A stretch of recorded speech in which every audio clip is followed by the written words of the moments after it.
I'm Dr. Rose Otieno, Kisii University. It has been good that we have had a conversation on HIV/AIDS, and we have put emphasis on integrating mental health into HIV/AIDS testing. It's very important, and it's something that I know the county is going to pick this up, that as people come for HIV/AIDS testing, there is need to check their mental health status. Reason, because HIV/AIDS and mental health has a bi-directional relationship. Being HIV, getting a diagnosis of HIV really predisposes one to mental health problems like post-traumatic stress after you get the bad news, stress, depression, anxiety. The county statistics to inform you that our county prevalence rate for HIV is currently 4.4%, down from a high of 8.9% 10 years back. That translates to about 42,000 people who are thought to be living with the virus.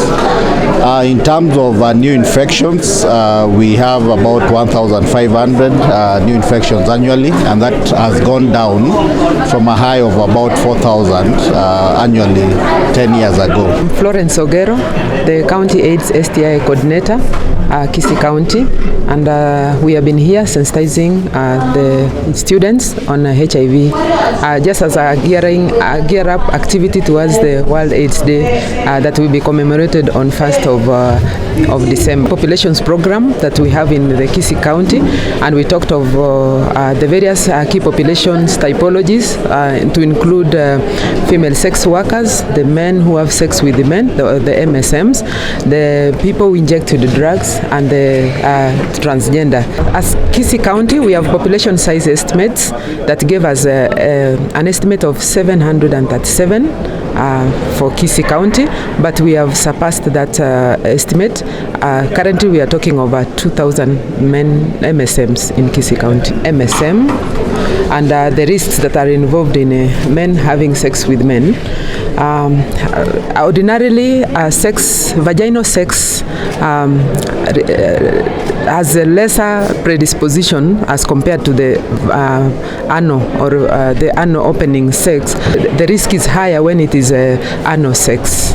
We have a robust program, key population program, that is ensuring that even those men who have sex with men, they are given, they are facilitated to doing whatever they have chosen to do in a more or less riskier way, because there are condoms that can be used, there is lubricants that they are issued with. Ronya Asha Hesbon, I'm the programs coordinator at Kisii and Level Trust Institute. And actually men have a very poor health seeking behavior, and that is why from the statistics that we have is that women are highly infected, but it is men who die most.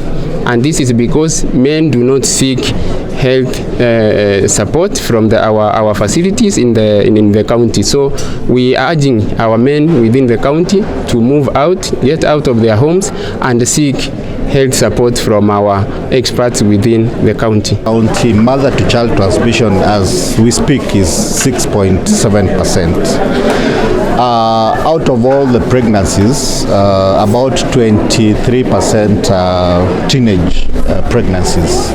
And the mother-to-child transmission among that age group is slightly higher than the 6.7.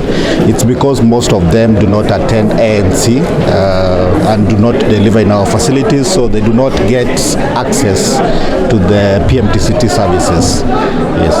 One is to urge all women who are pregnant to attend our ANC clinics, to make sure that they deliver in our facilities, and to ensure that they follow up with postnatal clinics.